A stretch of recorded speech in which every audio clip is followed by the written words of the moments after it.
All right, hello again. Again, as a reminder, my name's Kathy Nelson, and I serve as President and CEO for the Kansas City Sports Commission, and also President and CEO for Visit KC. We are thrilled to be hosting Division I NCAA Division I Men's Wrestling Championship here in Kansas City. We look forward to a great weekend ahead. And with that, I'm going to open it up to the coaches. Coach Brandon Eggum from University of Minnesota, we'll start with you first. Yeah, just welcome. We're excited to be here as our program. We're happy we were able to bring all 10 of our athletes and compete. We had a good season, I think, dual meet wise, and we got a lot of new faces in our lineup that have developed really well over the years. So just looking forward to the next few days here battling against the best. Great. Next, Coach Neil Erisman from Little Rock. Welcome. Thanks for having me. Excited to be home. I grew up in Kansas City, and this is Kansas City was the first time I saw the NCAA championships. I think it was 2003 at Kemper Arena, and so it's good to be home. It's good to be back seeing family and friends. We had a great season. It seems like not just a short time ago we didn't have a program, and now we're bringing 5 guys to the NCAA tournament, winning the regular season Pac-12 championship, and putting 3 conference champions. So it's been a really incredible season for us. We've had a lot of things happen and that have made us really grateful and humbled us in the process. So I'm excited about what this weekend brings and the direction that we can go from here on. Great. It's great to have you back. Coach Brian Smith from the University of Missouri, welcome. Welcome. Thank you. I was just looking something up. It's the 11th time since I've been the head coach at Missouri, we've had the Nationals in the state of Missouri, so I'm kind of spoiled that we get to have it, and the growth it's meant to our program. When you host a national tournament, the publicity, the draw, the media, and the young kids that, hearing Neil was at the national tournament in 2003. I don't know what age he was, but I know where I was, but it's amazing the impact it has on the youth and just the community too of wrestling and the growth it caused in our state and how our program has followed and grown, and we're bringing 10 guys here again. It's special, so it's good to be home. Great, thank you. Coach Kevin Dresser from Iowa State. Yeah, thanks for having us and having this. I might be the only person from Ames, Iowa that has never been in this building or the Iowa, the power light thing across the street. So, boy, it's a neat venue, and I tell you what, the fans are going to have a great experience here. This is a great place to host the NCAA championships. It's a beautiful building inside. Iowa State, we qualified 9 athletes. I've said all year long, this is a really good team, and now it's time for them to show up and prove me right. But we've had a great season and a great championship a couple weeks ago. So I know our athletes are excited like all the other competitors here. So that's what I've got. Great. All right. Well, we're going to open it up. If you would, again, state your name and your affiliation. Thank you. Mike Finn from Win Magazine. For Neil, this is a question for you. You said you were humbled in the process in the 5 years since you've had your program. Could you talk about what were some of those humbling experiences and how tough has it been, and what recommendations would you make to any other new program, especially in a so-called non-wrestling state like yours? Yeah, I mean, when, historically I wrestled Oklahoma State and we won a lot, and then I was fortunate enough to go to Carolina and we were winning a lot there, and you win one Division I dual meet in 3 years, that'll humble you pretty quick. And little things like not being able to completely fill a lineup year one. And then just in the recruiting process, just a lot of student athletes that didn't choose your school that, chose others. And there's just a lot of different situations that when you start from scratch, it's completely different than rebuilding that you have to go through. And getting your head kicked in for so many years is and keeping a smile on your face and celebrating the little things, that'll humble you real quick, and that'll make you grateful for these types of moments. So I would say that that's a combination of a lot of tough times, a lot of tough situations that got us to this point. I mean, that's a tough question. On the back end, absolutely. During the middle of it, you got to have perspective. You got to have, honestly, you got to have a strong foundation in your life to continue to live on, to go through that. So absolutely, I would recommend it. This is very much a great sport for new programs. If you can come in with a strong message, a strong value system, and be able to communicate effectively, you can grow pretty quickly, I believe. Great, right here on the front row. Hi, Rachel Gallardo with Intermat for Coach Erisman as well. You got 5 qualifiers. It's your 5th year of being a program. Tell me a little bit about how it just feels to, you have this many qualifiers, and also the eyes that have been on the program this year. You've had some awesome upsets as a dual team. You've had several Pac-12 champions, won that championship. What has that felt like to you? What has that felt like to, I guess, in the recruiting way, in the recruiting sense, and also just as a team culture as well? I mean, it's unbelievable. It's a lot of fun. We've had a great time this year, and there's been some years where we were just trying to make it through the season. And so I'm really happy for my guys that they get to experience this. There's guys that have been here since the beginning. I was standing on tennis courts painting pictures in thin air of what our facility was going to look like, and those guys are going to be here at the national tournament today. So I'm very excited about my young guys, but I'm more happy for my older guys and what they went through, and the perseverance and the tenacity that it took to stay the course says a lot about their character and how they've developed. So I'm just super happy for those guys right now. Here to your left. Tony Hager, I Russell, Coach Dresser, fresh off Big 12 championships, positives and negatives to take away from that tournament individually. One guy in particular, Casey Swiderski, he's been a guy that you guys have had to control emotions. What was the message to him going into this championships? Well, I don't think it's any secret that Casey's a high-energy guy, and he gets fired up easy, and he's still pretty young. He's only in his 2nd year of college. He's a true sophomore. I think that losing in the semifinals was probably perfect for him. I always say you're either winning or learning, and he learned a lot there. He learned that he had to change his style, his approach to the match, and then when things got tough, he's continuing to learn that he's got to control his emotions. Has he mastered it? Probably not, but we got to keep that fire, but we got to keep that fire in the right place. So we'll all get to see how he progresses the next 3 days, but I think he learned a lot, and I think probably losing that match in the semis might have been a blessing for him right there.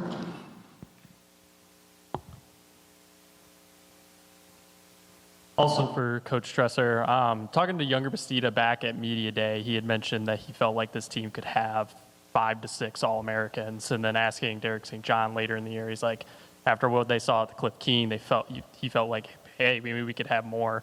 Can you just talk about the confidence of this team as to how it's grown throughout the year and trying to get that team trophies you guys have been striving for since kind of day one of the season? No, I think we have 9 individuals that have a lot of confidence, but we have to keep in mind that there's a lot of guys that are weighing in right beside them that have a lot of confidence too. So, I always say to do really well at the NCAA championships, you have to be able to do 2 things. One, you have to be really good as an individual, and then you got to have some breaks sometimes. There's just you got to win those close matches. Sometimes you got to get those guys in black and white on your side, and you just have to have a few breaks. But I think if this team can get some breaks, they can really be happy with what ends up Saturday night.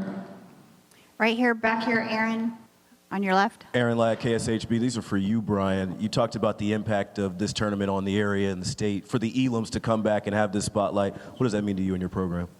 It's a pretty cool story. I was in the Grand Canyon, and it was after season, and I knew the committee was coming out with the places they were going to be, and I came out of it, and my phone started to blow up like it normally does anyway when I don't have it on. And I saw, hey, that's awesome, that's awesome. I'm like, oh, what is so awesome? And I had to look it up, and I saw the year we were getting it in Kansas City, so of course, because of damn COVID, I had to figure out, would Zach still be eligible? And I figured it out, and then that was the first 2 people. I texted them together. I said, Zach Rock, man, Zach's senior year will be in Kansas City. So they were very excited about it. I've known them since they, I think, were like 4 and 5 years old. And we were doing camps and clinics out here for his dad, and it's just the relationship I have with them they're special. They're very special young men, and I know the impact they still. They're doing camps all over the state. Kids know them and love them. That this will be fun for those young kids to be at this type of venue. Beautiful, packed house. Seeing the Elam brothers going out there and doing special things. What are your conversations like with Keegan in the build-up? How do you get the best out of him here? You don't have to push him too much. He loves to be in the practice room, and that's what I always say. That's what makes him special, the way he trains. And it's not just during the practice; it's what he does after, and how technical he is in breaking things down in his preparation. So he's just a special one that's fun to coach, and it's fun. Like when we get to wrestle David, they're both that way. That when I think Coach said it to me one time, Kevin said it to me one time after they had a great match. It's like, man, we're kind of lucky to sit in the corner with those two and the way they compete at such a high level, and fans get to watch it. Right, to your right. This is a question for Coach Eggum. Could you give us your perspective of what the team learned from the Big Tens, and in your mind, what will it take for your group to have a strong performance here at Nationals? Yeah, for us, the big thing, we'll just have some of our leaders come through. We got 3 6-year guys coming back. Patrick McKee at 125 was a couple-time All-American, and we'd need a guy like him to go out and perform and have the tournament that he's capable of having. Isaiah Salazar winning the Big Ten championships, that was important in a lot of ways. I think it's as tough to win that tournament as it is this one. I mean, it's extremely competitive. So he's had a really solid, consistent season. We'll need points from him. Michael Blockus is a guy that, we polled after that first round at the Big Ten championships. He's had an amazing season. We knew it would affect his ranking a little bit, and it did. But, he's a guy that believes if he's 100% that he can go through the bracket here and do great things and win a national title. And we thought it was more important for him to be healthy than to battle through that, and it affected his seed a little bit, but I know he's excited for the tournament. And then we have some other young guys that have competed really well, so the big thing is just keep getting better, try to focus on performance versus winning is a big thing that we talk about, and so, yeah, we're in some, I think like everybody, you look at the bracket, you can find a million reasons why you think you're in a tough spot, but it's one match at a time, and just be excited and go out, compete, and that's what we're going to do. Back here on the podium to your left. Jack Bartlett, in front of Intel. This is for Neil. With this being the last year that ASU is in the Pac-12 wrestling, I was just curious what you hope for the future of Pac-12. Yeah, I mean, we actually have a 1-year waiver with the Pac-12, so the Pac-12 will exist for at least one more season. We hope to see kind of where the landscape of college athletics goes to make better decisions for wrestling in the West. It's important that we keep wrestling in the West, and we allow more regional competition out there by not disbanding. But I think we're all going to do what's best for wrestling first, and then try to focus on us afterwards. Back on the podium as well. Coach Erisman, PJ Green, Fox 4 KC. I know you were on the Kansas side, but you still in KC. Just how have you seen this area grow in wrestling, and how do you use that to your advantage in recruiting? Well, I mean, I got a lot of relationships here, mainly because I wrestled with everybody in this area, and I did grow up watching Coach Smith grow his program, and it's been unbelievably impressive with that, and the different clubs in the areas and guys coming back. Wrestling has really exploded. It's always been great here. There's always been a lot of great talent. There's a lot of national champs that have coming out of this area, and world team members and things of that sort. So I think that this place is, if you don't know already, it's a hidden gem for wrestling and recruiting, and there's always talent coming in and out. Great, right here in the red sweatshirt. Tony Hager, MN Wrestle. This is for Coach Eggum. Michael Blockus came back to you, had an opportunity to get in the ring. MMA, UFC is continuing to grow. What are the positives of wrestlers doing both in and out of season as a collegiate athlete? Yeah, I think the one thing is the training's real similar. So I think that was the big reason for Michael to make the decision to come back and compete.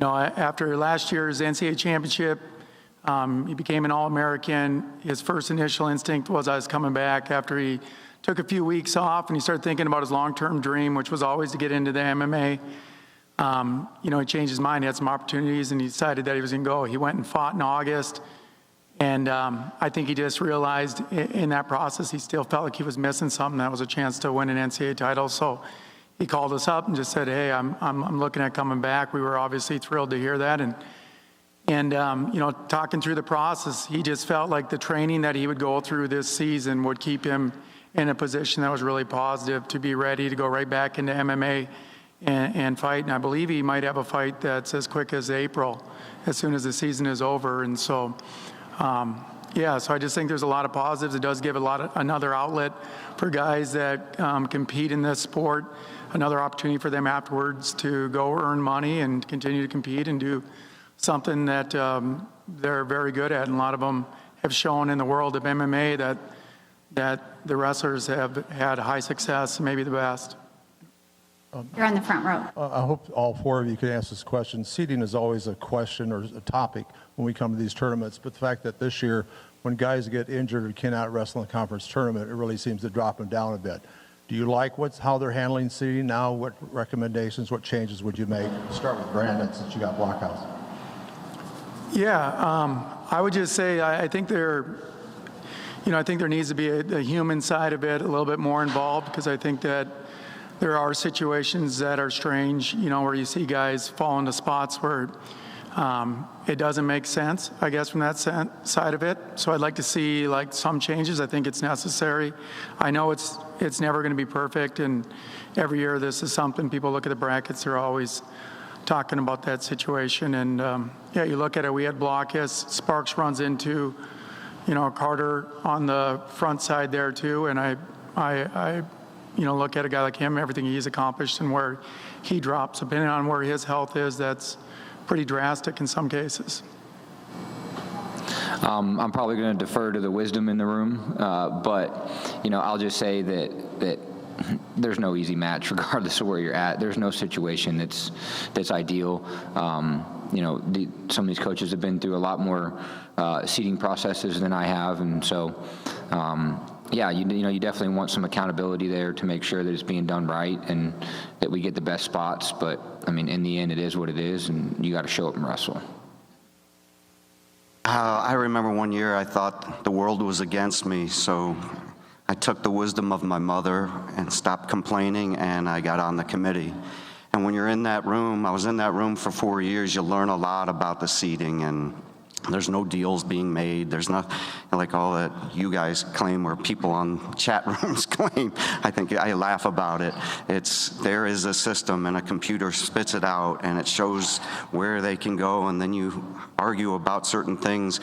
I was kicked out of the room a lot of the times because my guys were up for seeds. So I walked around the NCAA offices a lot. I almost got the wooden triangle memorized because I would be out there a lot during some of those years. But it's a very fair system, and I know they're trying to do their best. There were times we used an eye test, and I don't know what went on in the room. But to me, it just seemed like it went away from the eye test a little bit. But if that's what they're going to do, it would be nice to know that in the beginning of the year as a coach, that we're going straight by the computer or straight by this, or we're going to use some judgment on it. Because I remember when I was in there, we had a seed, Kyle Snyder, with 6 matches. And we used an eye test and said, probably should put it this way. Maybe I shouldn't even be saying these things, but but it did, and it worked out pretty good. But there's nothing you can do about it. And so the wisdom of my mother, just figure it out and know it and do the best you can. Yeah, I think Coach Smith nailed it in terms of, first off, it's a tough job for those people in the room. It's kind of like being an official. Everybody gets mad at the officials, but until you put those shoes on and those stripes on, it's not an easy job. And so being on that committee is not easy either. I would say the one thing that Brian just said, though, is I think there's got to be an eyeball test, and I was exactly thinking when you asked that question, Mike, about the Kyle Snyder situation is they obviously kind of use common sense. So I think there's got to be a common sense factor and not just go completely 100% off numbers, because there's a couple there that look kind of funny just because, I think you hit a guy like Carter Strachey too hard there. Not that Carter's where he's going to wrestle everybody in the building and out in the parking lot. But for the rest of the competitors, it probably was something that probably should have been looked at a little better. Great. Anyone else? Oh, right here in the blue. A question for Coach Smith. You have a comment from the Des Moines Register. You mentioned it a little bit about, David and O'Toole kind of just being able to, they're guys that don't really need the motivation. But how much do you think that rivalry, in a sense, has been able to drive them to reach, new heights in their competitions and over the last year or so? I mean, anytime you have a great rival like that pushes you and is really good.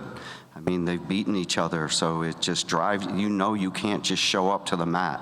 You've got to be prepared, and it's not like a week of preparation.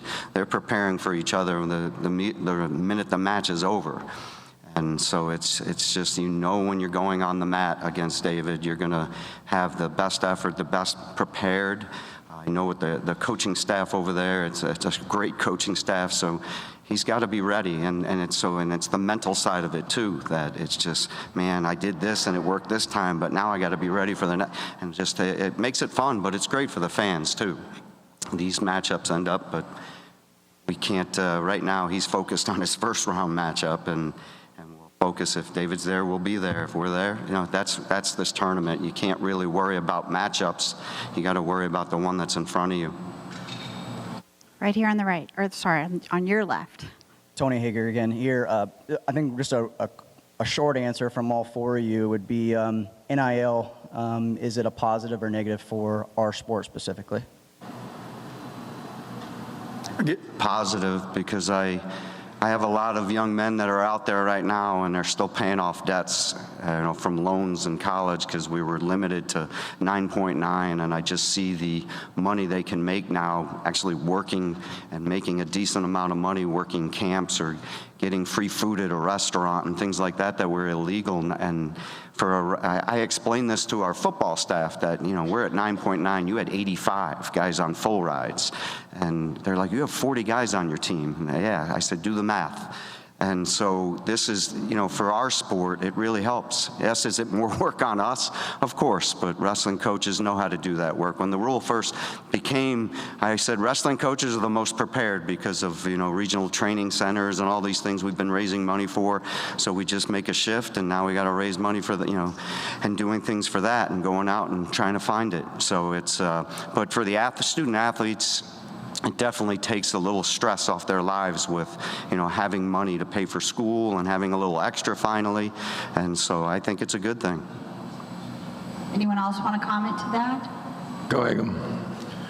Yeah, I was going to say, I see the positive side of it for the kids.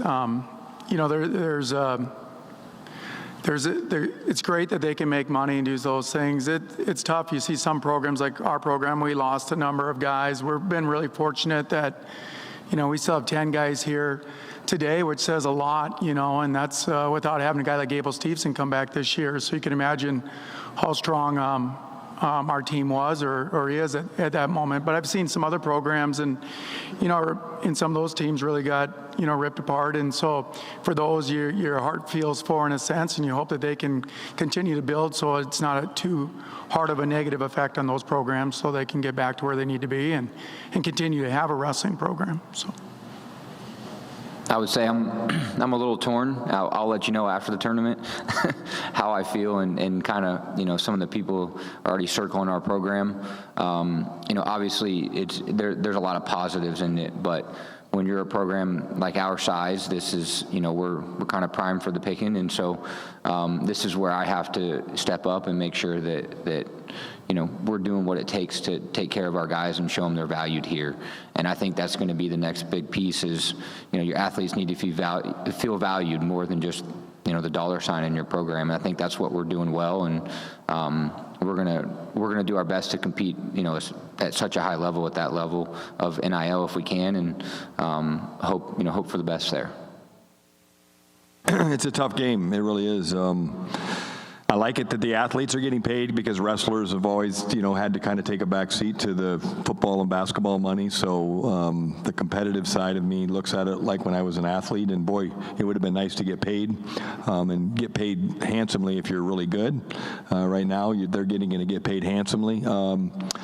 It's just, it forces you as a coach in a program to jump in what level you're jumping in at. If you want to win and you want to win at a high level, you got to jump in at a high level financially. And, when a lot of kids are going to get pulled a lot of ways in a week. They're going to get pulled in directions, and they're going to have all sorts of people calling them up, and it's going to be a crazy 40, probably, I think the portal opened, today or yesterday? Today? So it's going to be a crazy, let's give it 3 days to get a tournament over, but it's going to be, instead of a 45 days, it's going to be a crazy 40 days. I'm just telling y'all, it's going to be a crazy 40 days, and it's, there's just different levels of it, and it forces you to be in places you don't want to be sometimes, on the asking side and on the giving side. So it's really going to be different. It changed a lot last year with dollar amounts, and it's going to change even more this year in terms of dollar amounts and volatility. It's going to be interesting. I'm not saying I'm liking it. I'm just saying, unfortunately, this is a space we're in, and you either play by the rule book or you get run over. But it's not a game that I can say as a coach that doesn't have a lot of years left on my resume that I'm excited to play. Well, with that, coaches, thank you for being in Kansas City. We are thrilled you are here. As a college wrestling fan myself, grateful that you're here. Good luck to all of your athletes this weekend, and we'll see you down on the mountains. Thank you. Thank you all. Thanks for all coming.